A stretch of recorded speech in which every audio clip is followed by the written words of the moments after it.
Bueno, entonces hemos visto a lo largo de esta serie, para recapitular un poco, para recordar lo que hemos estudiado, vemos que la Biblia nos manda como iglesia, como hermanos en la fe, a amarnos los unos a los otros. Estudiamos también que Él nos manda sobrellevar las cargas los unos de los otros. Dios nos manda en su palabra que nos exhortemos los unos a los otros. Dios nos manda también a que confesemos nuestras ofensas los unos a los otros. Dios nos manda a que oremos unos por otros. Nos manda que nos animemos unos a otros, que nos edifiquemos unos a otros. Y hace 8 días nuestro hermano Yesí nos estuvo compartiendo también que debemos soportarnos y perdonarnos unos a otros. Y hay algo que va implícito, que es transversal en cada uno de estos mandamientos. Y es el hecho de que la única forma de poder cumplir con esto es a través de la comunión. Es a través de la comunión. Yo no puedo amar a alguien con quien no tengo contacto. Yo no puedo perdonar a alguien si no tengo contacto con él. Tengo que darle oportunidad a que me ofenda para poderlo perdonar, ¿cierto? Yo no puedo soportar a alguien si no tengo ningún vínculo, ninguna cercanía con esa persona. Todos los mandamientos unos a otros llevan implícito la comunión. La comunión entre creyentes. Y eso es un aspecto muy, muy importante. Porque tristemente lo que estamos observando cada vez más en las iglesias es que hay una disminución. Hay un declive, hay estadísticas que muestran cómo ha venido descendiendo la comunión en las iglesias, aún en las iglesias cristianas. Iglesias consideradas de sana doctrina, donde simplemente se ven el día domingo y no hay más comunión. Hasta el siguiente domingo se vuelven a ver y prácticamente han convertido la iglesia en una especie de club. Yo a veces lo llamo como ver la iglesia como si fuera un cine. ¿Han ido a una sala de cine? Uno va a la sala de cine, ve la película, la critica y sale y no habla con nadie, ¿cierto? Tristemente, en muchas congregaciones han convertido a la iglesia, que es una familia en la fe según la Escritura, como en una sala de cine. Van, miran el espectáculo, miran lo que se está haciendo, el culto, probablemente lo critican y luego no hablan con nadie. Entonces, eso no es lo que vemos en la Escritura para la iglesia. La palabra comunión etimológicamente viene de 2 palabras, común y unión. Común, unión que tenemos en Cristo Jesús. Es decir, la comunión es el vínculo común que tengo con alguien por causa de nuestra unión con Cristo Jesús. Ambos, si somos creyentes, estamos unidos a Cristo, tenemos eso en común. Y por lo tanto, la persona con la que yo me siento al lado cada domingo, si es un creyente, esa persona es mi hermano en Cristo.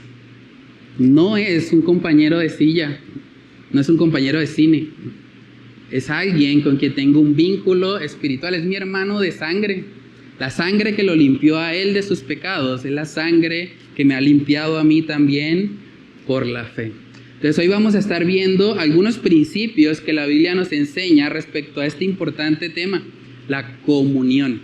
Comunión que debemos tener los unos con los otros. Y yo creo que cuando hablamos de este tema, el mejor ejemplo que tenemos es precisamente la iglesia primitiva. La iglesia primitiva, la iglesia naciente en el libro de los Hechos, en Pentecostés, se caracterizó precisamente por ser una iglesia que tenía comunión unos con otros. Miremos lo que dice Hechos capítulo 2, versos del 41 en adelante y comenzamos este tiempo con oración.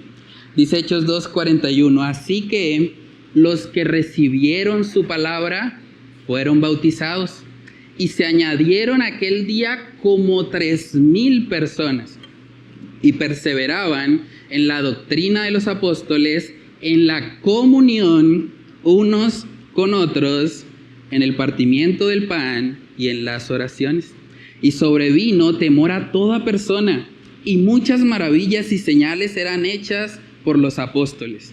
Todos los que habían creído estaban juntos y tenían en común todas las cosas, y vendían sus propiedades y sus bienes y los repartían a todos según la necesidad de cada uno. Y perseverando unánimes cada día en el templo y partiendo el pan en las casas, comían juntos con alegría y sencillez de corazón, alabando a Dios y teniendo favor con todo el pueblo. Y el Señor añadía cada día a la iglesia los que habían de ser salvos. Vamos a orar para pedir la dirección del Señor. Padre, queremos pedirte, Señor, que tú nos ayudes en esta mañana a poder aprender del ejemplo de la iglesia primitiva, Señor, de esa iglesia neotestamentaria que desde el principio, Señor, algo que le caracterizaba a la iglesia era precisamente la comunión que había unos con otros, el partimiento del pan, las oraciones. Ayúdanos a recordar, Señor, que estos aspectos son fundamentales para nuestra vida cristiana, para que podamos vivir una vida que te honre a ti, para que podamos vivir conforme al anhelo de Jesús en el Getsemaní, de que tu pueblo fuese uno, así como tú y el Padre son uno. Ayúdanos, Señor, a poder ser conscientes del llamado que tú nos haces, la exhortación que tú nos haces en las Escrituras de tener comunión. Ayúdanos a ser conscientes de que no es una sugerencia, no es un consejo, no es algo que hago a conveniencia, no es un mandato tuyo, Señor, y por lo tanto debemos responder en obediencia a Él. Ayúdanos, Señor, a ser conscientes que toda esta serie que hemos estado estudiando de los unos a los otros, solo la podemos cumplir si nos proponemos genuinamente a tener comunión, a no simplemente ser espectadores, no ser compañeros de silla, no ser compañeros ni siquiera de ministerios, sino realmente, Señor, que tú nos ayudes a poder vernos como lo que tu palabra dice que somos, familia en Cristo, familia espiritual, familia en la fe. Ayúdanos, Señor, porque en nuestra carne predomina el individualismo. Preferimos muchas veces vivir aislados, vivir en la periferia de lo que se hace en la iglesia para no involucrarnos, porque tememos a veces ser heridos, tememos de pronto que si nos involucramos mucho alguien va a ver nuestros defectos.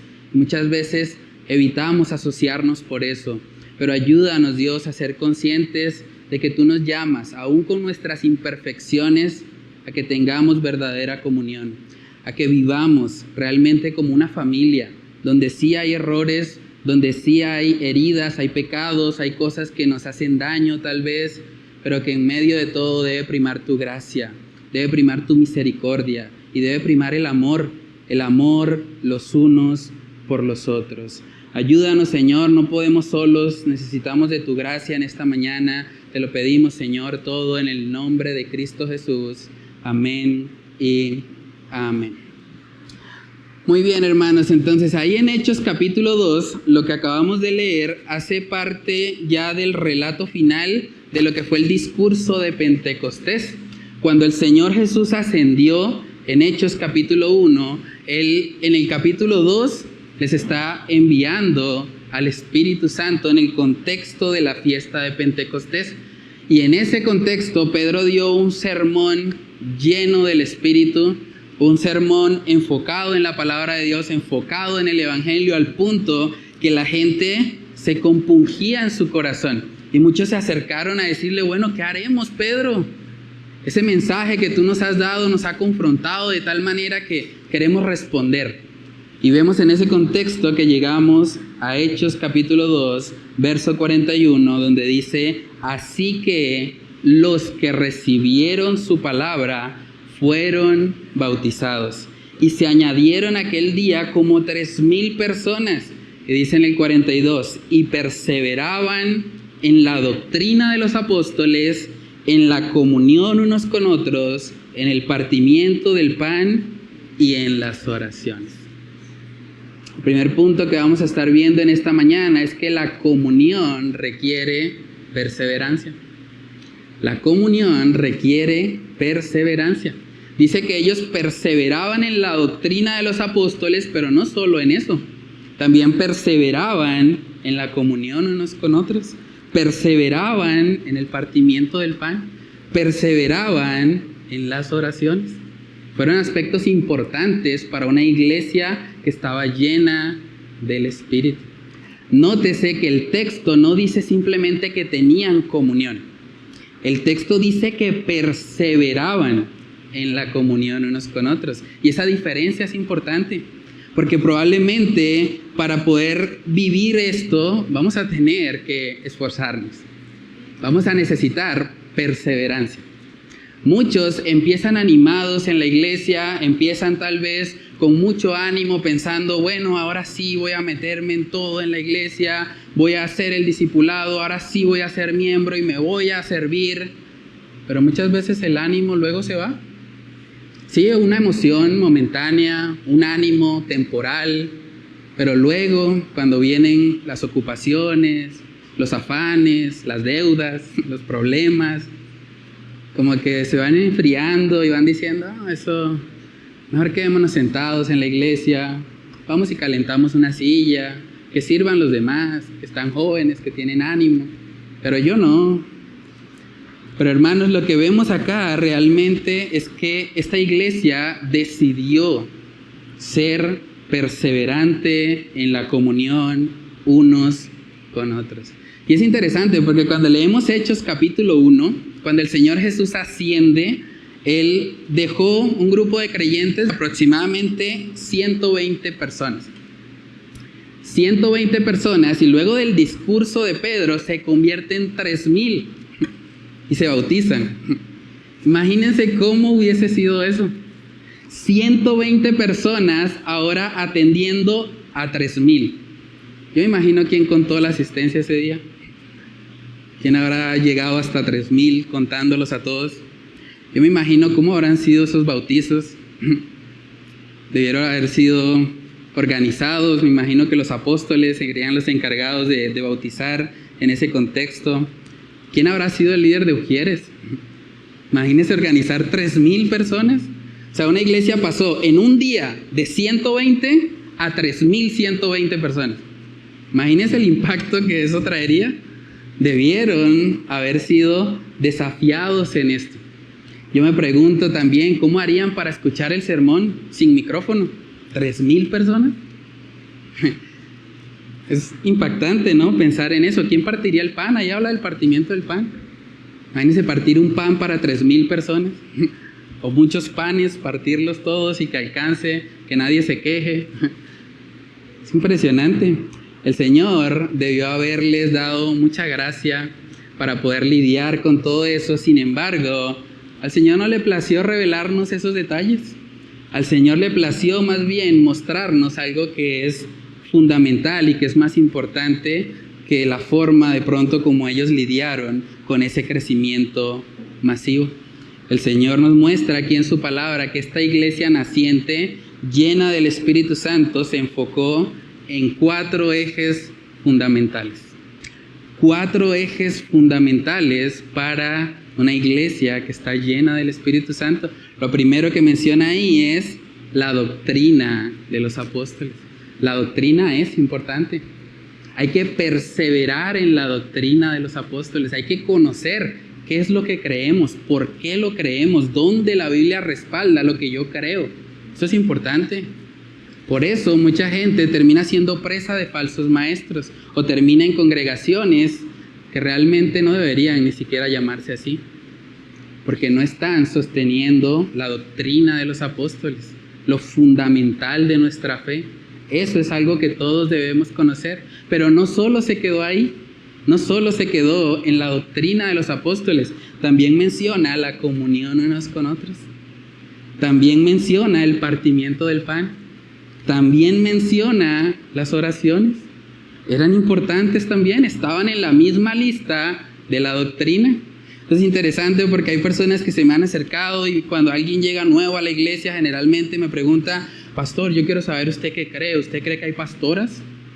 ¿Usted cree que el Espíritu Santo sigue haciendo milagros hoy? Y mucha gente quiere hablar de doctrina y eso está bien, eso es importante, pero no es lo único. No es muy común que alguien se me acerque y me diga: pastor, ¿y cómo tienen comunión en la iglesia?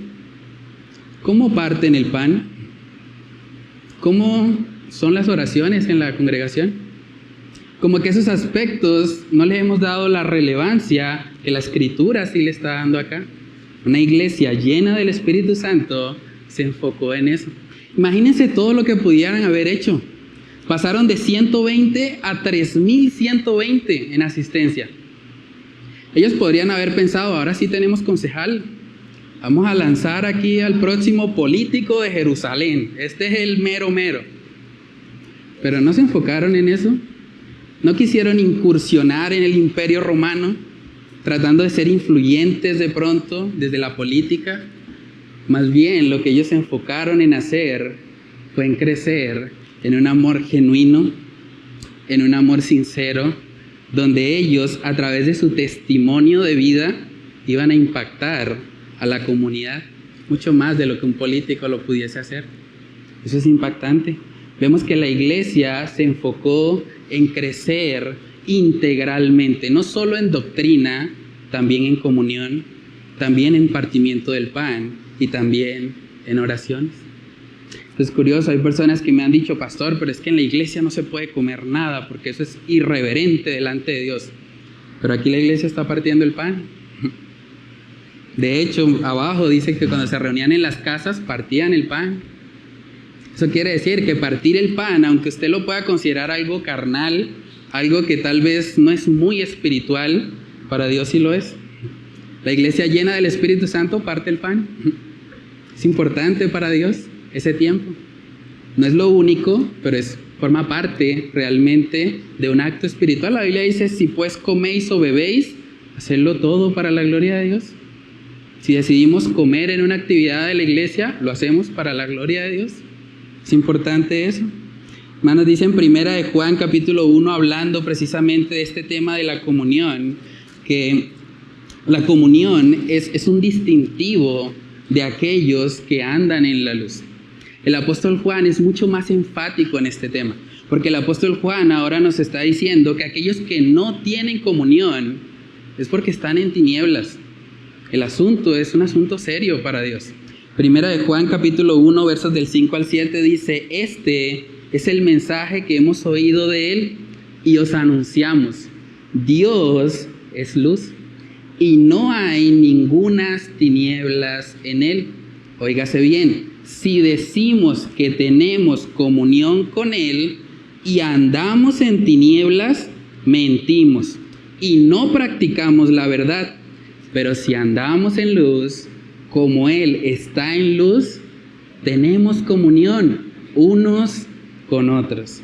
Y la sangre de Jesucristo su Hijo nos limpia de todo pecado.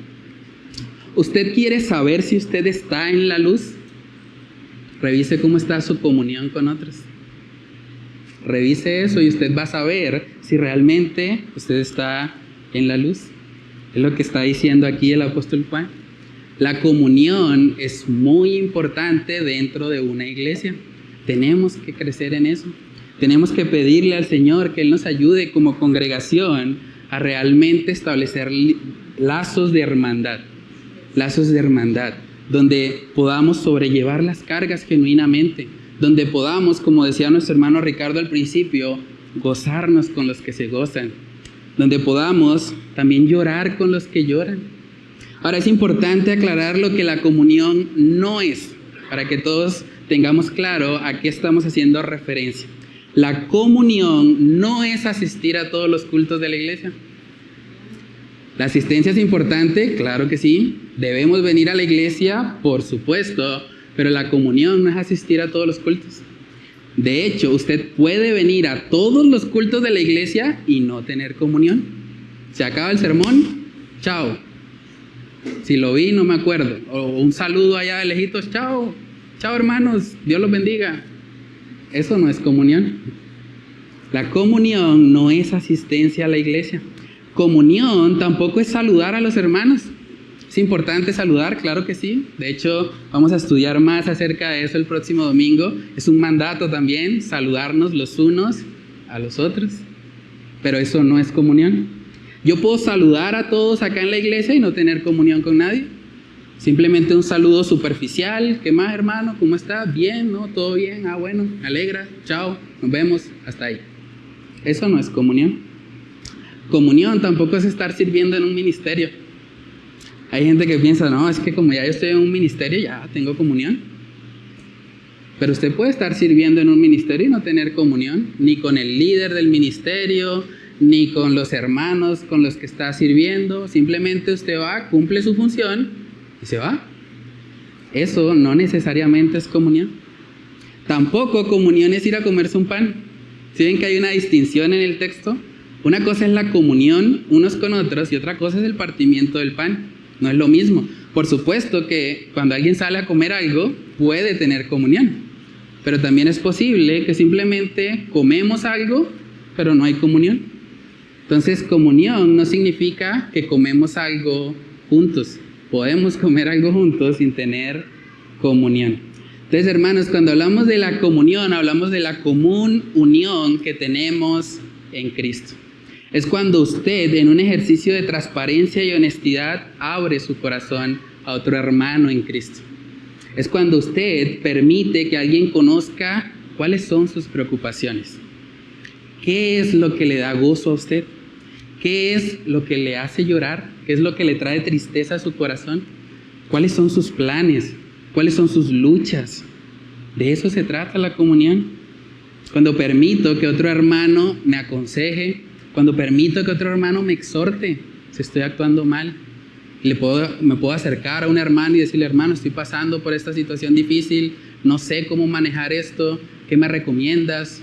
Tú que eres mi hermano en Cristo, que me conoces, que ves cosas que tal vez yo humanamente no puedo ver, porque todos tenemos puntos ciegos. Tenemos de pronto cosas que tal vez no hemos contemplado, y un hermano en Cristo, un hermano en la fe, es la mejor persona para podernos aconsejar, para podernos guiar. Básicamente, comunión en pocas palabras es llevar a la práctica el término hermano. Comunión es llevar a la práctica el término hermano. Cuando le decimos hermano a alguien, no debe ser un formalismo. No debe ser simplemente un protocolo de los cristianos. No es que así hablamos, nuestro lenguaje. No, si yo le estoy diciendo hermano es porque realmente lo considero así. Considero que esa persona tiene un vínculo conmigo y por lo tanto lo que le pasa a él, me pasa a mí también. Es la empatía, es tener la capacidad de poder sobrellevar las cargas. En 1 Corintios capítulo 12 podemos ver también cómo el apóstol Pablo, hablando acerca de este tema y usando la analogía del cuerpo, dice que los miembros del cuerpo se duelen cuando alguien está herido. 1 Corintios capítulo 12, en el versículo 26, dice ahí, de manera que si un miembro padece, todos los miembros. Nótese bien, la palabra dice todos los miembros, no algunos. Todos los miembros se duelen con él. Y si un miembro recibe honra, todos los miembros con él se gozan. ¿Pueden ver la importancia de la comunión? Hermanos, honestamente, déjame preguntarte en esta mañana, cuando un miembro de acá de la iglesia padece, ¿a ti te duele? Honestamente, no tienes que responder en voz alta. ¿A ti te duele cuando un hermano en la fe le pasa algo, cuando padece? Saben, hace poquito tuvimos una situación muy triste. Una miembro acá de la iglesia perdió a su mamá. Su mamá falleció hace menos de un mes. Yo tuve la oportunidad de ir a predicar en el funeral. ¿Y saben cuántas personas asistieron de la iglesia, de la que ella es miembro? 5 personas. ¿Saben cuál es el problema? Que el texto no dice que 5 miembros se duelen con él, dice todos. Todos los miembros se duelen con él o con ella. Cuando un miembro padece, toda la iglesia debería estar ahí para apoyar, para consolar, para dar una palabra de ánimo. De pronto usted me dirá, no, pastor, pero es que yo no podía porque ese funeral era en un horario que yo estaba trabajando. Bueno, pero al menos la llamaste. Le diste el pésame, hermana, lo siento mucho por la pérdida de su mamá. ¿Qué hubiese pasado si te hubiese pasado a ti? Es un buen ejercicio preguntarnos eso. No estoy diciendo eso para atacarlo, para hacerlo sentir mal a usted, pero sí para que reflexionemos. Si hubiese sido tu mamá la que hubiese muerto, ¿te hubiese gustado que se presentaran 5 personas de la iglesia? ¿Y el resto? ¿Y los compañeros con los que ella sirve? No estaban ahí. ¿Cómo te hubieras sentido tú si te hubiese pasado a ti? ¿O cómo te hubiese sentido si hubiese sido tu hermana de sangre? Tu hermana de tu familia carnal, digámoslo de esa manera. ¿Te hubiese dolido más? Hermanos, debemos pedirle al Señor que Él nos ayude. Que Él nos ayude porque es algo en lo que tenemos que crecer como iglesia. Tenemos que crecer en verdadera comunión. La razón por la cual muchos no fueron al funeral es porque tal vez no había comunión con esa hermana. La conocían tal vez de vista, tal vez saben quién es, saben su nombre, pero no tenían un vínculo, no tenían una relación cercana. Y sin tener comunión, pues no me duele lo que le pase, como decía el hermano Ricardo al principio. Entonces debemos preguntarnos, ¿cómo es posible que se muera la mamá de una hermana de la iglesia donde yo me congrego y a mí no me duele? Eso debería llevarnos a cuestionarnos. ¿Cómo está nuestro nivel de comunión entonces? ¿No me duele que se vaya un ser querido y un ser tan cercano como una madre? Eso debe llevarnos a reflexionar. Muchas veces empezamos con mucha emoción cuando venimos a la iglesia, cuando leemos de pronto el pacto de membresía y estamos emocionados por lo que el Señor va a hacer a través de nosotros, pero luego nos dejamos enfriar. Luego convertimos la iglesia tristemente como si fuera una sala de cine. Un lugar donde simplemente voy a observar lo que otros hacen y una vez termina todo, salgo corriendo, no hablo con nadie, no tengo comunión y hasta el siguiente domingo nos volveremos a ver. Si vengo, porque si tengo algo que hacer, pues tal vez no. Entonces debemos realmente pedirle al Señor que Él nos ayude, hermanos. No debería ser así en la iglesia. Deberíamos poder reflejar lo que dice 1 Corintios 12. Si un miembro se duele, todos nos dolemos con él. Todos estamos ahí y todos sobrellevamos la carga. Saben que eso es interesante porque Jesús, un día antes de ser entregado en la cruz, una de las cosas por las cuales específicamente Él oró fue precisamente por la unidad de la iglesia. Trate de pensar por un momento, si usted sabe que mañana es su último día, ¿por qué oraría usted hoy? Probablemente por lo que usted considera más importante, ¿cierto?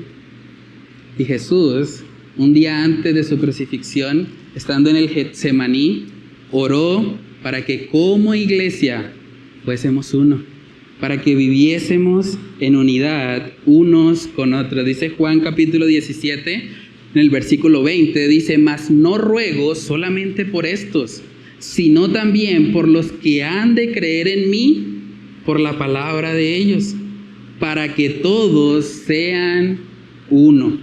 Como tú, oh Padre, en mí y yo en ti, que también ellos sean uno en nosotros, para que el mundo crea que tú me enviaste. La gloria que me diste yo les he dado para que sean uno, así como nosotros somos uno. Yo en ellos y tú en mí, para que sean perfectos en unidad, para que el mundo conozca que tú me enviaste y que los has amado a ellos como también a mí me has amado. Jesús, un día antes de ser entregado, está clamando al Señor para que la iglesia viva en unidad, para que no vivamos vidas aisladas, para que no vivamos como llaneros solitarios, cada uno con sus propios afanes y nos vemos otra vez aquí en la sala de cine el domingo. Ese no es el diseño de Dios para la iglesia. Hermanas, quizás no haya nada que impacte más a este mundo caído que observar verdadera comunión, porque el mundo no tiene eso. El mundo tiene conveniencia, no comunión, conveniencia. En el mundo las relaciones, los vínculos se establecen en base a la conveniencia. No es que tengo que ser amigo de esta persona porque es que es mi jefe, entonces me conviene llevar la fiesta en paz, entonces vamos a mantener una cierta relación con él. O tengo una relación con alguien por lo que esa persona me puede dar a cambio, pero si no tiene nada que ofrecer, mejor lo desecho. ¿Vivimos en una cultura así? De hecho, el consejo que abunda en las redes sociales es: si no te conviene, bótalo, deséchalo. Si no te sirve, si no te aporta, si no trae nada bueno para ti, entonces bótalo. Desecha eso. Cuida tu paz, dicen algunos, cuida tu paz mental. Y con esa excusa terminamos desechando a todo aquel que no nos ofrece un beneficio a cambio. Pero ese no es el modelo que vemos en la Escritura. Cuando el mundo, hermanos, vea que personas de distintos trasfondos culturales, cuando el mundo vea que personas incluso de diferentes edades, porque en Cristo hay niños que ya están en Cristo, hay niños que han sido salvos, que conocen al Señor, como hay personas de la tercera edad que también conocen al Señor. Y esas dos personas que tal vez están en etapas muy diferentes de su vida, estando en Cristo, llegan a ser uno, llegan a ser familia en la fe. Y ahora eso modela algo que el mundo no tiene. Cuando personas también de diferentes ingresos económicos, de diferentes estratos, de diferente formación académica, hay personas aquí que no han terminado ni siquiera la primaria, y hay personas aquí que tal vez tienen ya un doctorado, el nivel más alto de preparación que hay, y aún así, si ambos están en Cristo, llegan a ser uno. Personas de diferentes nacionalidades. Hemos tenido acá en la iglesia canadienses, hemos tenido gente de Estados Unidos, hemos tenido personas de Brasil, hemos tenido personas hasta de Corea, acá en la iglesia. Y esas personas, estando en Cristo, llegan a tener también comunión. Y es por lo que Cristo oró, porque eso anuncia algo al mundo, algo que el mundo no tiene, y que al verlo lo va a desear y va a dar la oportunidad para que le prediquemos el Evangelio. Dice Juan capítulo 13 en el verso 34, dice ahí: un mandamiento nuevo os doy, que os améis unos a otros, como yo os he amado, que también os améis unos a otros. En esto conocerán todos que sois mis discípulos, si tuviereis amor los unos con los otros. ¿Cómo conocerá el mundo que somos realmente discípulos de Cristo? Si pueden observar que hay amor entre nosotros. No el amor sentimental de este mundo, no el amor conveniente, no el amor interesado, no el amor hipócrita, el amor ágape, el amor incondicional, el amor con el que Cristo mismo nos ha amado. Entonces déjame preguntarte a manera de reflexión en este primer punto: ¿tú tienes comunión real con la iglesia o tú solo asistes a la iglesia? Porque hay personas que son muy buenos asistentes, pero no tienen comunión. ¿Tú estás en ese grupo? ¿Has caído en la trampa de ver la iglesia como si fuera una sala de cine o un concierto? Voy a ir a observar lo que hacen y me voy, no hablo con nadie y ya. ¿Has caído en esa trampa? O tal vez hay algo en tu vida que estás queriendo ocultar y estás ahí en las tinieblas. Y por eso es que no te atreves a tener comunión, porque sabes que la luz va a disipar esas tinieblas que hay en ti. Y la luz se pone en evidencia en la comunión que tenemos unos con otros. Pregúntate también: ¿estás perseverando? ¿O tenías comunión cuando ya ibas al proceso de membresía?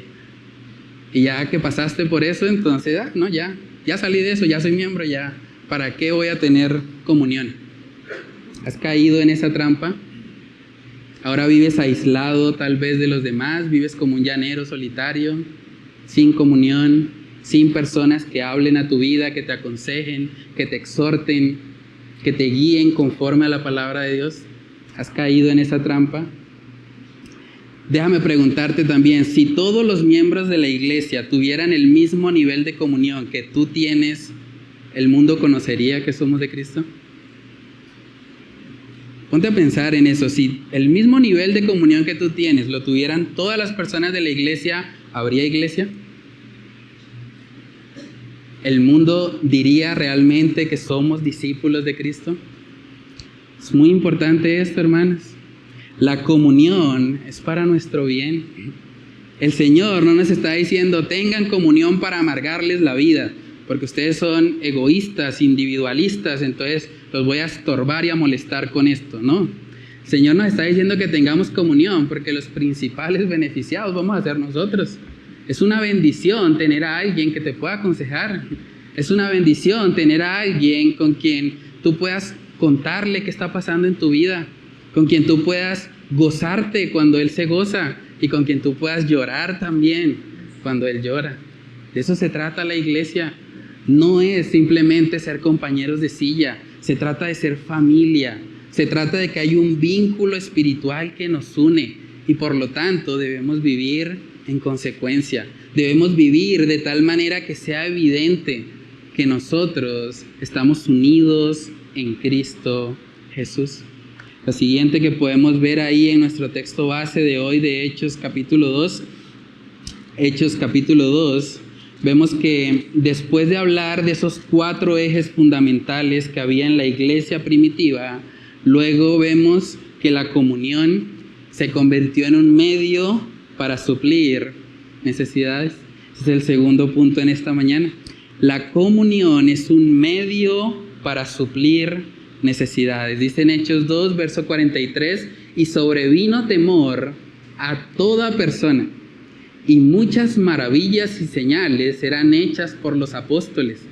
Todos los que habían creído estaban juntos y tenían en común todas las cosas, y vendían sus propiedades y sus bienes y los repartían a todos según la necesidad de cada uno.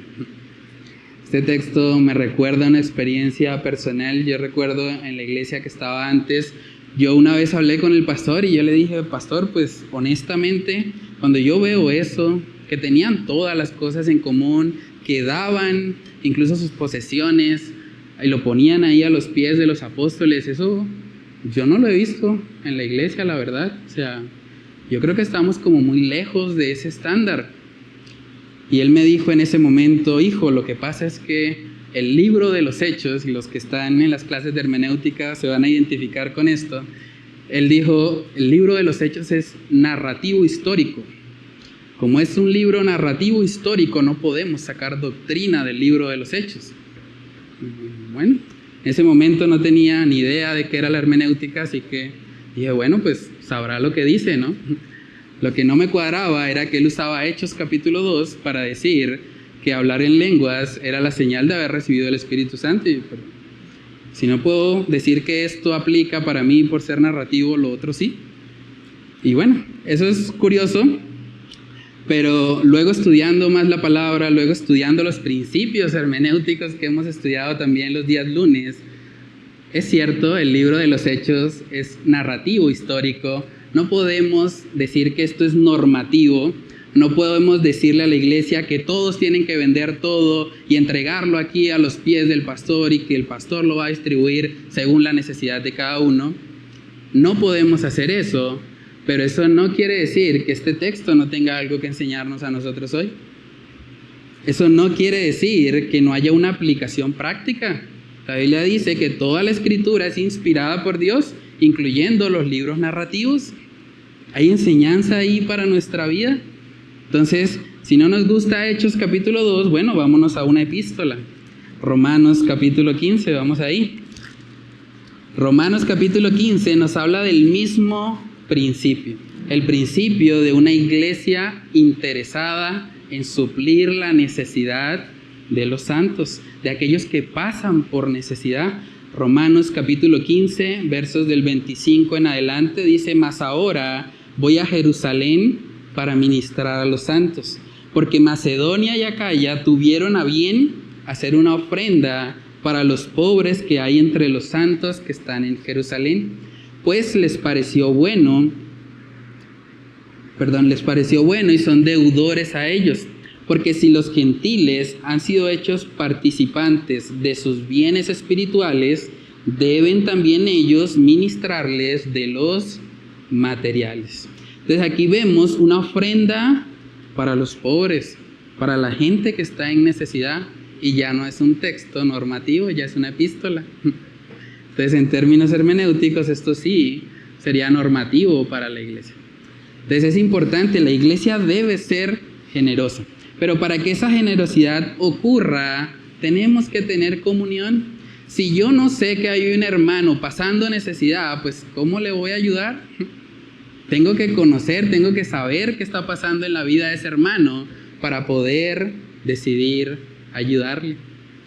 Y ese es el contexto de la comunión en la iglesia. Ahora, la comunión en la iglesia no solamente es para suplir la parte material, es importante, vemos muchos textos bíblicos al respecto, pero también la iglesia es para suplir necesidades emocionales, necesidades espirituales, necesidades de ayuda, de servicio, a veces necesidades de escucha.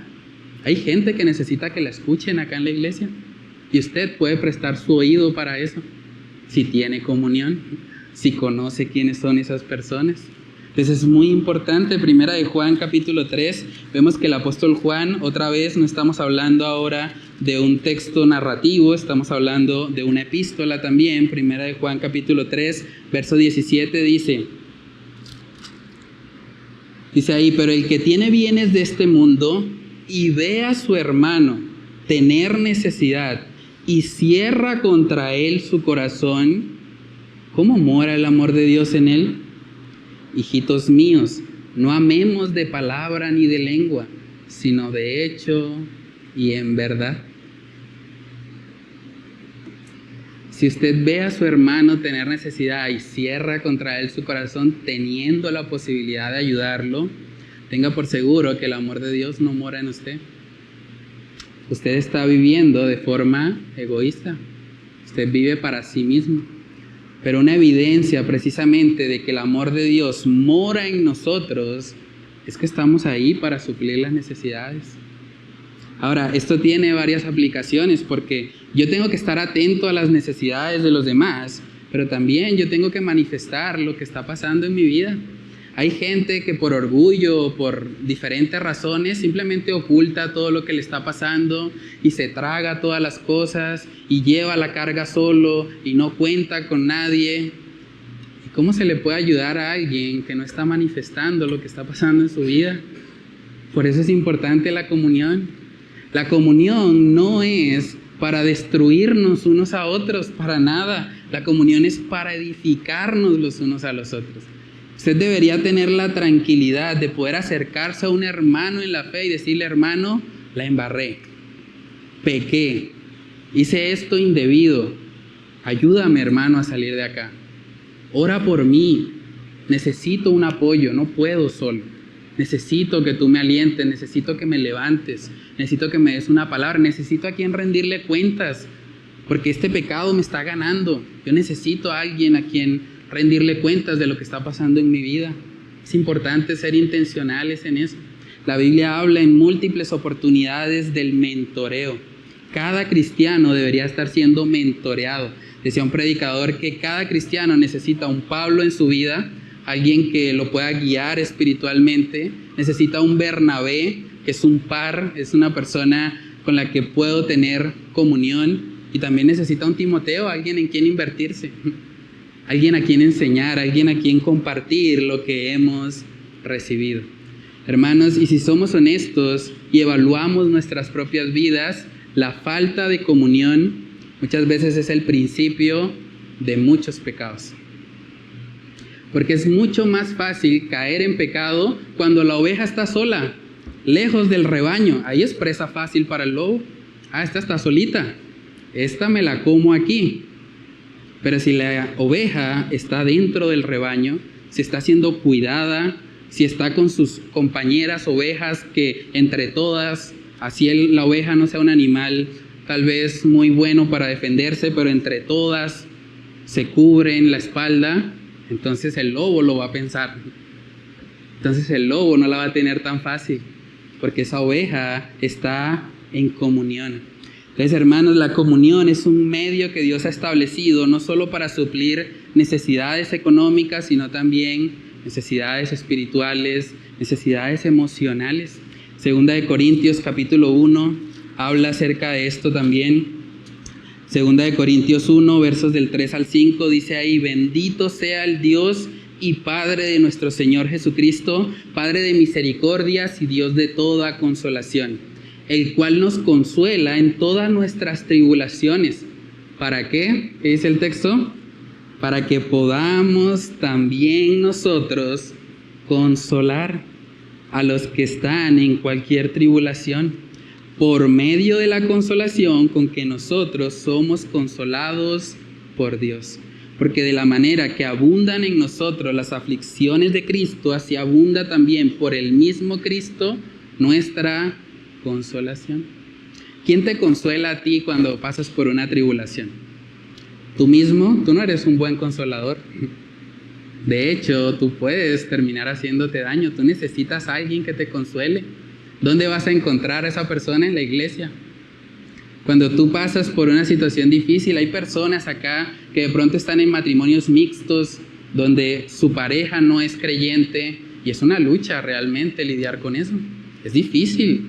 Hay personas, hombres y mujeres acá que han llorado, que han pasado por mucha tribulación, porque están en un yugo desigual, básicamente. ¿Y dónde van a encontrar consuelo esas personas? Claro, en Dios primeramente, pero también en hermanos en la fe, en otra hermana o en otro hermano que también está luchando con lo mismo, y que podemos levantarnos, que podemos aconsejarnos, que podemos darnos una palabra de ánimo. Eso debe ocurrir dentro de la iglesia. El apoyo emocional que usted necesita lo debe poder encontrar en la congregación. Dios ha hecho provisión en la iglesia para que usted pueda recibir el consuelo que su alma necesita en medio de la tribulación. Efesios capítulo 4, podemos ver ahí también cómo la iglesia Dios la estableció para madurarnos. Eso es lo que significa la palabra perfeccionar. Perfeccionar es madurar. La iglesia solo puede madurar, el creyente solo puede madurar en el contexto de una iglesia local. Vamos a verlo. Efesios capítulo 4, versículo 11 dice: y él mismo constituyó a unos apóstoles, a otros profetas, a otros evangelistas, a otros pastores y maestros, a fin de perfeccionar a los santos para la obra del ministerio, para la edificación del cuerpo de Cristo, hasta que, óigase bien, todos lleguemos a la unidad de la fe y del conocimiento del Hijo de Dios, a un varón perfecto, a la medida de la estatura de la plenitud de Cristo. Hay gente que me ha dicho: pastor, pero yo me escucho 2 y a veces hasta 3 prédicas completas, diarias, de 2 horas cada una.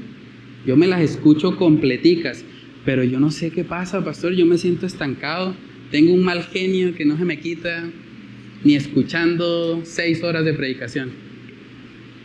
¿Qué pasa, pastor? ¿Por qué yo estoy estancado? ¿Por qué no crezco? Bueno, la Biblia no dice que tú eres perfeccionado viendo videos. No dice eso en ninguna parte. La Biblia no dice que tú vas a madurar en la fe si escuchas 100 prédicas. Vas a salir súper espiritual si haces eso. ¿No? Porque de nada sirve que tú llenes tu cabeza de conocimiento que no estás viviendo. La Biblia te está mandando a que tú ames los unos a los otros, a que tú perdones los unos a los otros, a que tú soportes los unos a los otros. Y eso no puede ocurrir virtualmente. Eso no puede ocurrir a través del WhatsApp. Eso no puede ocurrir a través de una red social. Tienes que tener comunión. Dios estableció la iglesia como el medio para perfeccionarte, para hacer que tú crezcas a la imagen de su Hijo. Y tal vez la razón por la que te sientes estancado espiritualmente es porque no estás teniendo comunión con la iglesia. Vivir una vida como llanero solitario te va a hacer presa fácil del enemigo. Va a hacer que fácilmente tú puedas caer en pecado y que puedas quedarte en esas tinieblas. Primera de Corintios capítulo 13, ese es un texto también muy desafiante. Primera de Corintios capítulo 13, versículos del 1 al 2.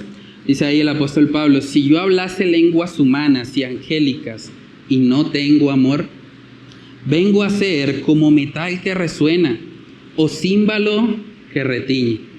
Y si tuviese profecía y entendiese todos los misterios y toda ciencia, y si tuviese toda la fe, de tal manera que trasladase los montes y no tengo amor, nada soy. Si traemos eso a la actualidad, si yo me viera todos los videos de YouTube, todos los videos del pastor X, del pastor Y, entonces ya tendría todo. No, tú te puedes ver todos los videos y si no tienes amor no eres nada. Como dicen en la costa, eres pura bulla, metal que resuena. Pura bulla o puro tilín tilín, también dicen en la costa. Puro tilín tilín y nada de paleta.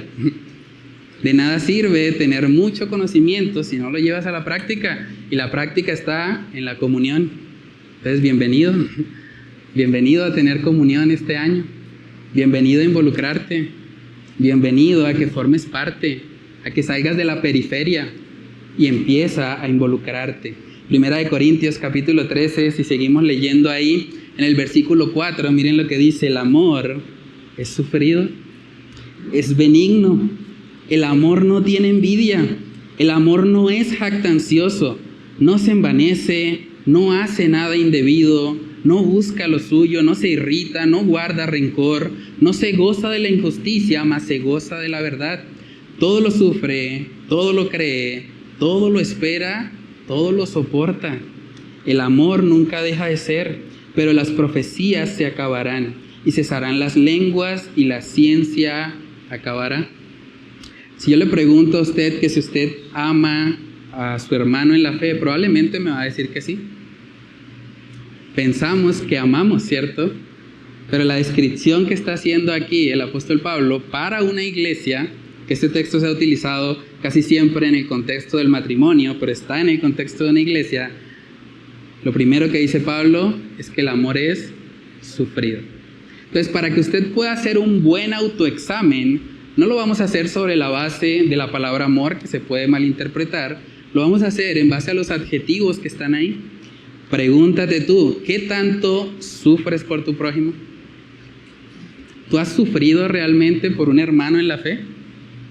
Porque si tú no has sufrido por un hermano en la fe, probablemente tú no lo has amado.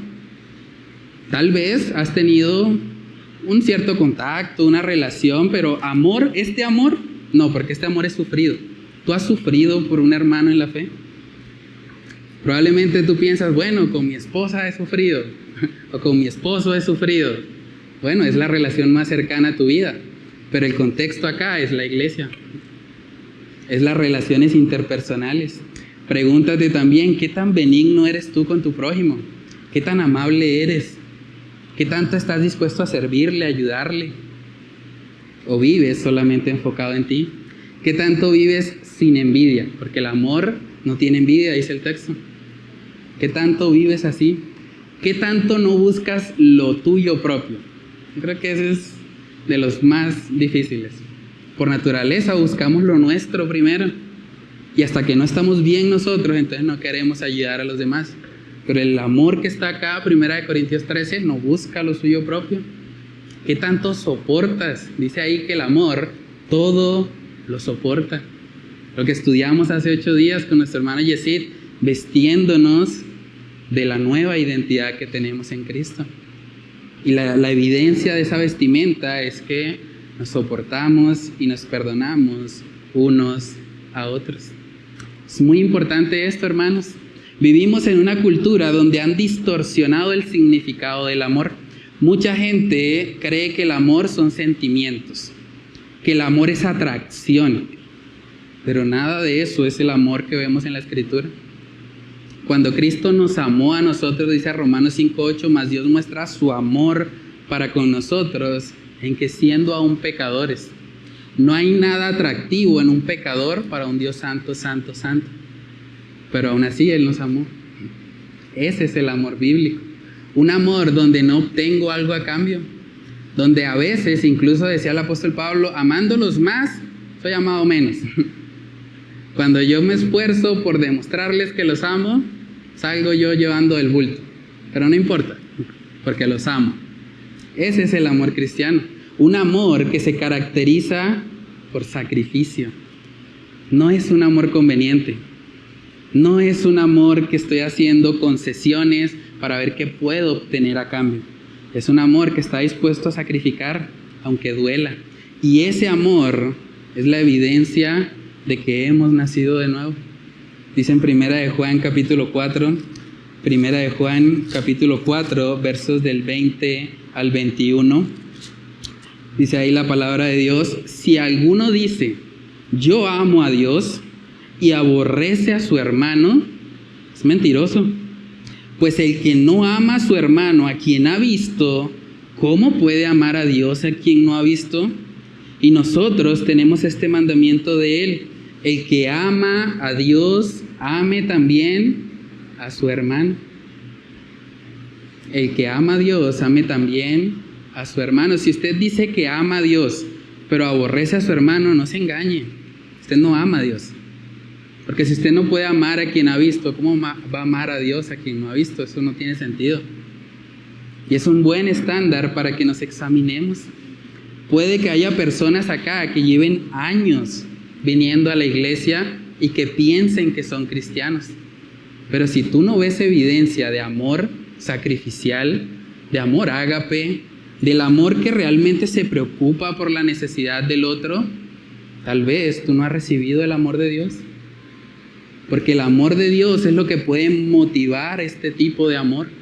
Un amor donde estoy dispuesto a sacrificar no solamente posesiones materiales, no solamente cosas económicas, también el tiempo. Dedicarle tiempo a una persona es un acto de amor. Escuchar a una persona, aconsejarla, es un acto de amor. Y la iglesia debería poder hacer eso. Debería ser el lugar de refugio para todas las tribulaciones que hay allá afuera. Este mundo no es fácil, hermanos. Este mundo es complicado. Jesús mismo dijo, en el mundo tendréis aflicción. Pero ¿cómo vamos a sobrellevar esas aflicciones? Primero con Cristo, que ha prometido estar con nosotros, pero también con su amada, con la iglesia, con hermanos en la fe, que podamos ayudarnos, que podamos juntos llevar esta carga y seguir creciendo día a día a la imagen del Señor. Entonces pregúntate a manera de reflexión en este segundo punto: ¿qué tantas necesidades has suplido tú de tus hermanos en la fe? Si hiciéramos una encuesta a todas las personas que asisten a la Iglesia Bíblica Bautista El Faro, ¿cuántas de esas personas podrían decir que tú has estado en un momento de necesidad? Es una buena pregunta, porque hace parte de la comunión. No me refiero solo a las necesidades económicas. De pronto se está pensando, pero es que ellos tenían posesiones, yo no tengo nada, yo tengo deudas, ¿yo qué voy a dar? No solamente es necesidades económicas, necesidades emocionales, espirituales. Tú has estado ahí para escuchar a aquel que está desanimado, aquel que no le está pasando bien, aquel que perdió a un ser querido. Tú has estado ahí. Es el lugar donde la iglesia debería brillar. Pregúntate también, no solamente qué tantas necesidades has suplido tú, pregúntate qué tan abierto has estado tú para exponer tus necesidades. Porque tal vez has preferido aislarte por diferentes razones, por orgullo, porque no quieres que conozcan tu vida privada, pero no es lo que vemos en la Escritura. Pregúntate qué tan abierto has sido, qué tan honesto, qué tan transparente has sido, qué tan intencional has sido para buscar la comunión genuina unos con otros. ¿Qué tanto te has abierto permitiendo que haya una comunión real contigo? ¿O simplemente te quedas en la periferia? Hay gente que le gusta eso, siempre en la periferia. No, yo voy a la iglesia, pero el domingo. No, miércoles no, eso ya es legalista, mucho. No, un miércoles, no, solo los domingos, sí. Los domingos para que me vaya bien en la semana. Eso no es comunión. Eso puede ser tradición, pero comunión bíblica no es. Entonces necesitamos cultivar comunión real. Tenemos acá en la iglesia espacios para eso. 1 hora antes del culto tenemos tiempo de oración y café. Hoy teníamos precisamente el ayuno congregacional, un tiempo diseñado para la comunión.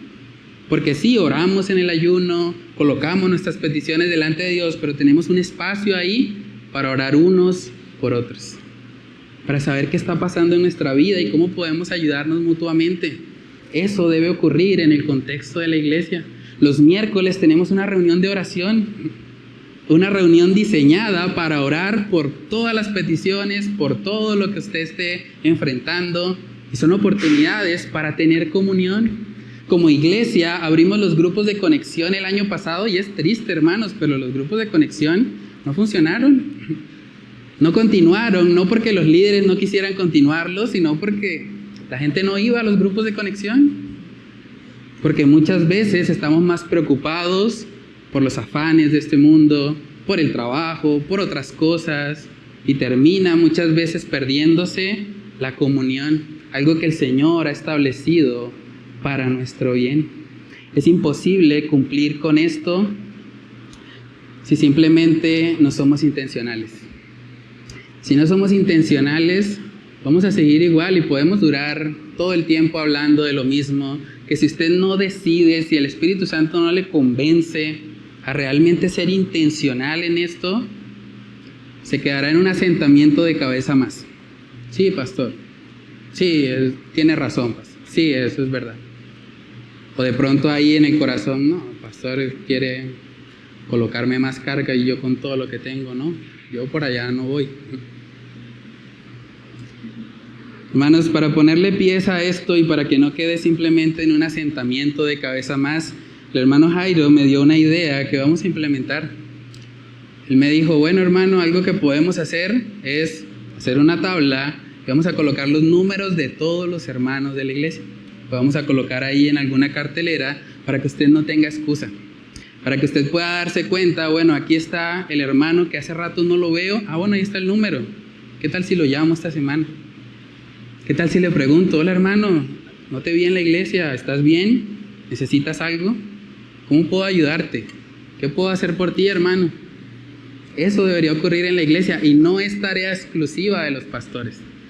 Hay mucha gente que dice, pero pastor, ¿pero por qué no buscó a este? ¿Por qué no buscó al otro? Culpa del pastor, culpa de los líderes. Pero la comunión unos con otros sucede entre los creyentes. Los mandamientos que hemos estudiado hasta hoy, unos a otros, no recaen exclusivamente en el liderazgo de la iglesia, recaen en los hermanos de la congregación. En otras palabras, recaen ustedes. Ustedes son los que deben amarse unos a otros, ustedes son los que deben perdonarse, soportarse, aconsejarse, animarse, edificarse. Obviamente el pastor también, y los líderes también formamos parte de la iglesia. Pero no es tarea exclusiva de nosotros el mantener ese contacto o esa comunión. Entonces, para el otro domingo, con la ayuda de Dios, esperamos poder tener ahí en la cartelera esa información. Y yo lo desafío a que realmente usted le ponga práctica a esto que estamos estudiando. Que no simplemente se quede en la teoría, llevémoslo a la práctica. Que se pueda decir, como decía nuestro hermano Ricardo al principio, que se pueda decir al final de este año, ¿qué diferencia? La Iglesia Bíblica Bautista El Faro del 2024 con la Iglesia Bíblica Bautista El Faro del 2025. Definitivamente el Señor hizo una obra. Definitivamente hay unidad, hay amor genuino. Esos se sacrifican los unos por los otros. Están dispuestos a incomodarse por el bienestar del otro. Y eso, hermanos, más allá de ser algo bonito o algo conveniente, porque en últimas es bueno para nosotros el poder recibir ayuda en medio de una necesidad. Más allá de eso, lo importante de este tema también es la gloria de Dios.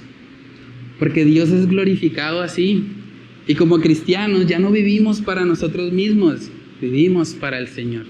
Es importante. Cuando el mundo vea eso, cuando el mundo vea ese tipo de comunión en la iglesia, va a ser impactado. Como lo fue aquí en Hechos capítulo 2, vamos a seguir leyendo Hechos capítulo 2, ahí los últimos versículos. Hechos capítulo 2, verso 46, dice ahí la palabra, y perseverando unánimes cada día en el templo, y partiendo el pan en las casas, comían juntos, con alegría y sencillez de corazón, alabando a Dios y teniendo favor con todo el pueblo. ¿Pueden ver cómo la comunión impacta a todo el pueblo? Dice ahí, y el Señor añadía cada día a la iglesia los que habían de ser salvos. No es casualidad que esa frase esté allí. La comunión genuina, auténtica, de amor ágape, amor incondicional entre los creyentes, va a tener un impacto en el mundo que hará que vengan a la congregación, que hará que muchos quieran conocer de dónde surge ese amor entre los cristianos. ¿Cómo es posible que mientras yo me peleo con mi hermano por la herencia, allá en la iglesia dice que se regalan posesiones? Allá en la iglesia dice que se ayudan los unos a los... ¿Eso qué es? ¿Qué les está pasando allá? ¿Qué bicho les picó? Yo quiero ir, yo quiero conocer. Pero si vivimos vidas individualistas, el mundo vive así. Ahí no hay nada que contrastar, ahí no hay ninguna diferencia. Si en la iglesia somos marcados por el individualismo, seremos igual al mundo. Pero si por el contrario, la iglesia se caracteriza por la comunión, por la doctrina de los apóstoles, que también está ahí, es muy importante, por el partimiento del pan, por las oraciones, entonces el mundo realmente será impactado. ¿Saben que en el mundo no hay este tipo de comunión? En el mundo solo hay relaciones convenientes. Si nosotros como iglesia nos esforzamos en esto, el Señor ha de añadir a la iglesia los que han de ser salvos. Y como Jesús mismo oró, el mundo, al ver que somos uno, el mundo realmente va a reconocer que nuestro mensaje es veraz. Y si vemos capítulos más adelante en el libro de los Hechos, podemos ver que así fue. Hechos capítulo 4, versos del 32 en adelante, dice ahí, y la multitud de los que habían creído era de un corazón, imagínense eso, un corazón y un alma, y ninguno decía ser suyo propio nada de lo que poseía, sino que tenían todas las cosas en común. Y con gran poder los apóstoles daban testimonio de la resurrección del Señor Jesús, y abundante gracia era sobre todos ellos. Así que no había entre ellos ningún necesitado, porque todos los que poseían heredades o casas las vendían y traían el precio de lo vendido y lo ponían a los pies de los apóstoles, y se repartía cada uno según su necesidad. Vemos que la iglesia perseveró en esto. Imagínense el impacto que un acto como este podría tener en esta cultura tan materialista, en esta cultura individualista en la que estamos. ¿Se imaginan que alguien se enterara, un incrédulo? No, es que, ¿se acuerda del hermano Henry? Él tenía una casa grande allá en el Kennedy. ¿Sabe qué hizo él con la casa? La vendió. ¿En serio? ¿Para dónde? ¿Fue para cabecera? No.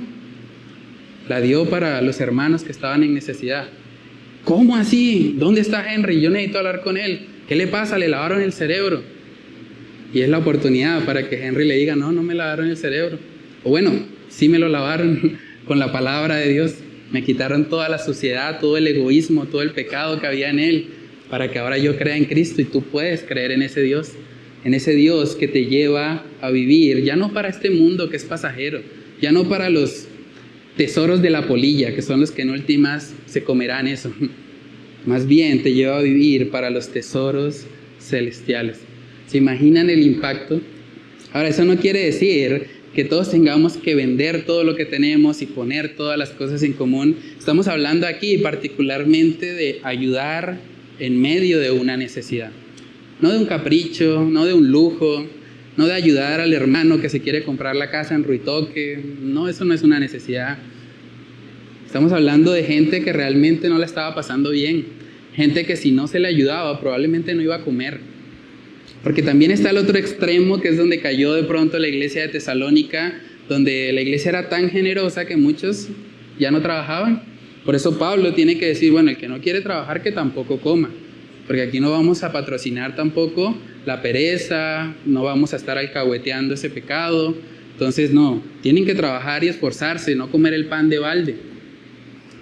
Pero estamos hablando en este contexto de personas realmente pobres, realmente que no tenían para comer y la iglesia debía estar ahí para ayudarles. Y por eso tenemos el ministerio de la canasta del amor. Cuando usted trae algo de mercado acá y nos enteramos de que hay algún hermano realmente pasando por necesidad, obsequiamos los mercados totalmente gratis. Si usted es miembro de la iglesia, usted tiene una necesidad, háblelo conmigo y podemos ayudarle con eso. Hay una hermana que viene siempre, ella tiene tuberculosis, realmente es difícil para ella poder estar acá siempre en los cultos y está con una enfermedad terminal y la iglesia le ayuda. Le damos parte del mercado que tenemos ahí para que ella pueda suplir su necesidad. Y de eso se trata, hermanos, ayudarnos los unos a los otros. Yo sé que estos pasajes que estamos leyendo acá no son normativos. No quiere decir que tengamos todos que hacerlo de esta misma manera. Pero a veces me pregunto si cuando llegamos a pasajes como este nos da como una preocupación, como un dolorcito de cabeza, como que pasemos esa parte como rápido porque eso no me gusta tanto. Mejor hablemos de otra cosa, hablemos de las lenguas. Eso no es tan sacrificial. Si cuando tú llegas a pasajes como este, inmediatamente te vuelves un exegeta y dices, no, eso es histórico, narrativo, eso no es doctrinal. Tal vez eso pone en evidencia algo. Tal vez es que estás muy apegado a las cosas materiales y solo pensar en que la Biblia te mande a vender lo que tienes, te turba. Te turba tanto que prefieres correr a buscar algo para justificar que no, que esa no es la interpretación. Ahora sí, como dije anteriormente, el libro es narrativo, no vamos a tomar doctrina como tal de ahí, pero sí debemos entender que hay un ejemplo ahí para nosotros y un ejemplo que en últimas refleja el carácter de Cristo Jesús. El carácter de Cristo es supremamente sacrificial. El amor de Cristo se sacrificó, se dio por nosotros. Filipenses capítulo 2, versículos del 5 al 8, dice ahí: haya pues en vosotros este sentir que hubo también en Cristo Jesús, el cual, siendo en forma de Dios, no estimó el ser igual a Dios como cosa que aferrarse, sino que se despojó a sí mismo, tomando forma de siervo, hecho semejante a los hombres. Y estando en la condición de hombre, se humilló a sí mismo, haciéndose obediente hasta la muerte y muerte de cruz.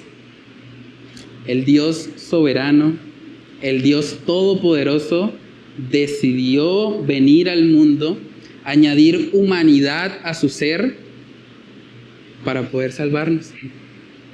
No solamente vino al mundo, que hubiese sido de por sí una gran humillación siendo Dios, sino que vino al mundo como un esclavo, lo que significa un siervo en ese contexto. Y no solamente como un esclavo, sino como un esclavo que muere como un delincuente.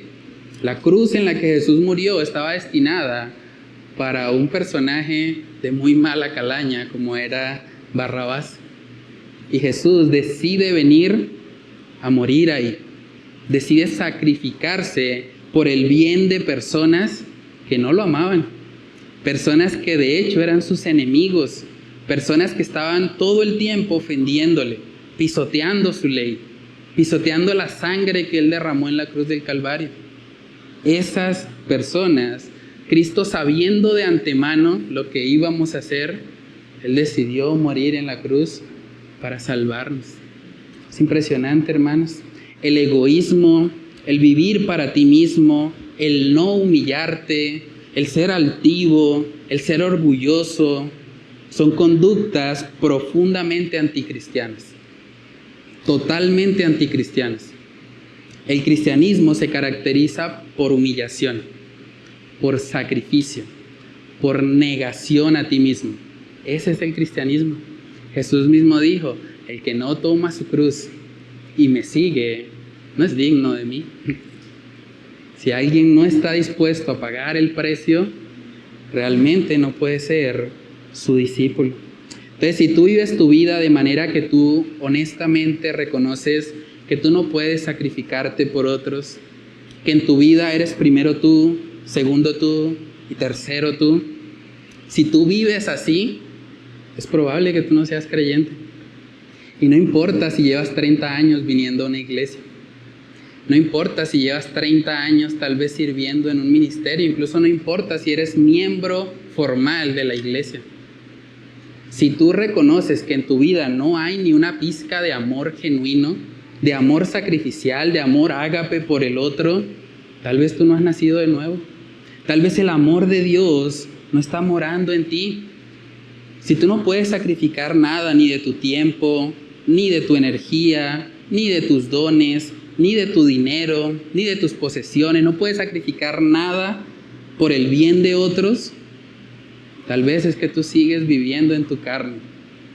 Tal vez es que tú sigues viviendo para ti mismo y te has creído que eres cristiano simplemente porque vienes a la iglesia. Pero Primera de Juan está diciendo que la marca distintiva del cristiano es que ama a su hermano. Si alguien dice que ama a Dios y aborrece a su hermano, es mentiroso. Hay gente que piensa que lo opuesto al amor es el odio, pero eso no es cierto. Lo opuesto al amor, ¿saben qué es? La indiferencia.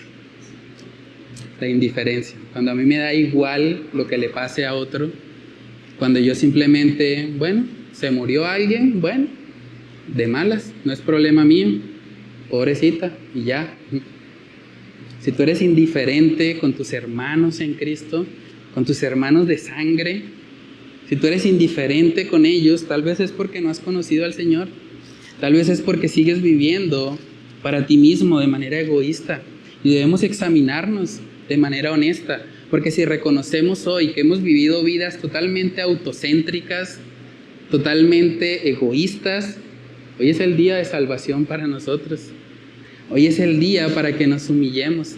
Saben que el propósito de la muerte de Cristo en la cruz es para que los que viven, o sea nosotros, ya no vivamos para nosotros, sino que vivamos para aquel que murió y resucitó por nosotros. Vamos a verlo. Segunda de Corintios capítulo 5, versos del 14 al 15 dice: porque el amor de Cristo nos constriñe, pensando esto, que si uno murió por todos, luego todos murieron.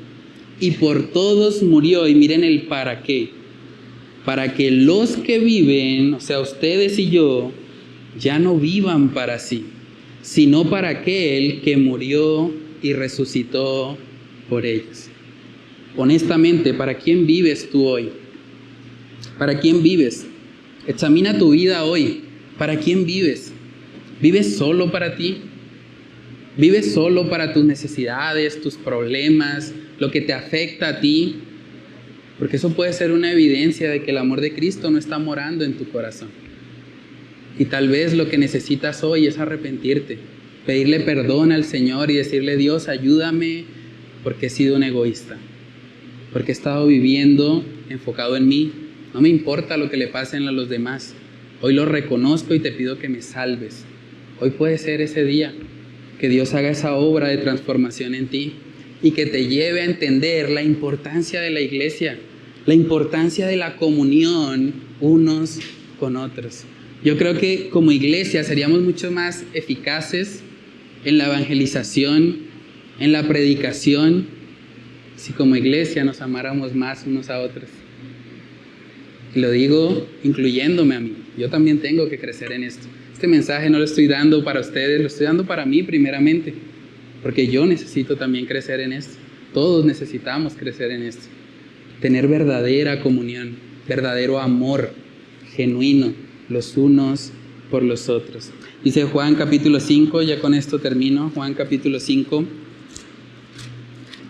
Juan capítulo 5, en el versículo 24, vemos que el Señor Jesús dijo las siguientes palabras: de cierto os digo, el que oye mi palabra y cree al que me envió, tiene vida eterna, y no vendrá a condenación, mas ha pasado de muerte a vida. El que oye mi palabra y cree al que me envió. Usted ya ha oído la palabra. La pregunta es si ha creído en Cristo como Salvador. La pregunta es si usted va a salir de acá a seguir viviendo su vida egoísta, su vida individualista, su vida enfocada en sus propias necesidades, o si hoy va a decidir creer en Cristo y va a decidir pedirle al Señor que Él lo perdone y que haga de usted un nuevo ser que ya no viva de manera egoísta, sino que viva primeramente para la gloria de Dios y para el bienestar de los demás. El primer y grande mandamiento: amar a nuestro Dios con todo nuestro ser, alma, mente, corazón y fuerzas. Y el segundo mandamiento, dice la Escritura, que es amar a nuestro prójimo como a nosotros mismos. El amor a Dios se refleja en nuestro amor al prójimo. Entonces, hermanos, que el Señor nos ayude, y que si hay personas aquí que reconocen que no hay evidencia de amor hacia su prójimo, que hoy pueda ser el día en que se arrepientan delante de Dios y puedan reconciliarse con Él para vivir el amor ágape que el Señor quiere que vivamos como iglesia. Vamos a orar. Padre, te damos muchas gracias, Señor, por este tiempo en el que tú nos has hablado acerca de tu palabra, nos has mostrado el ejemplo de esa iglesia primitiva, esa iglesia que cuando creció numéricamente se enfocó primeramente en la doctrina de los apóstoles, en la comunión unos con otros, en el partimiento del pan y en las oraciones. Ejes fundamentales, Señor, para una iglesia, para que la iglesia pueda estar firme, Señor, para que la iglesia pueda estar cumpliendo con su llamado de predicar, de anunciar las buenas nuevas, de hacer discípulos a las naciones. Padre, ayúdanos, Señor, como iglesia, a crecer en verdadera comunión unos con otros. Que si hay creyentes aquí que han estado viviendo de manera aislada, han estado viviendo como llaneros solitarios, como espías que aparecen un periodo de tiempo y luego desaparecen, Padre, que tú hoy les convenzas, que hoy tú les instes, Señor, a tener verdadera comunión. La comunión no es una opción para el creyente, la comunión es un mandato. La comunión pone en evidencia que estamos en la luz, que no tenemos nada que ocultar, porque realmente eres tú quien está dirigiendo nuestros pasos. Ayúdanos, Señor, para que como iglesia podamos crecer en este amor ágape, en este amor incondicional los unos con los otros. Que podamos, Señor, vivir vidas que le muestren al mundo que somos una comunidad que realmente está unida en Cristo, que realmente se goza con los que se gozan y llora con los que lloran. Que realmente cuando un miembro se duele, todos, no 5, todos padecemos con él.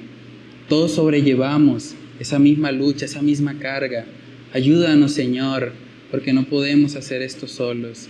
Necesitamos de tu ayuda, necesitamos del Espíritu Santo, necesitamos estar aferrados a esa vid verdadera para que podamos dar verdadero fruto que te honre y que te glorifique solo a ti, Señor. Padre, oramos que tú nos ayudes a poner en práctica lo que hemos estudiado la mañana de hoy. Te lo pedimos, Señor, todo en el nombre de Cristo Jesús. Amén y amén.